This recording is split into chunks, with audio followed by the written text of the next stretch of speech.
Hi guys! Ilocos Norte Foodie Feature! Since basically pinagkatiwala natin yung buhay natin sa ating driver tour guide from Parana Tours, shoutout po, kaya pinagkatiwalaan natin siyang i-lead tayo sa ating gastro experience at dinala naman niya tayo sa mga masasarap na eatery dito sa Norte. Yellowfin yan, ganyang kalaki. 300. Tapos order ng ano ba? Sinigang ba yun? Pampano. Saka pakinuhanan ng puro buto na yun. Tapos pusit.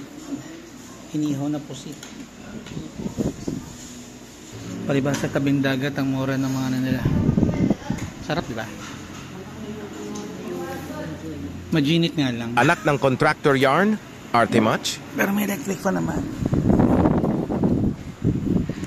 Tapos sa kabukiran ng kanyang ampeg. Japanese, hindi ka nakain yung kabilang side. Kain tayo.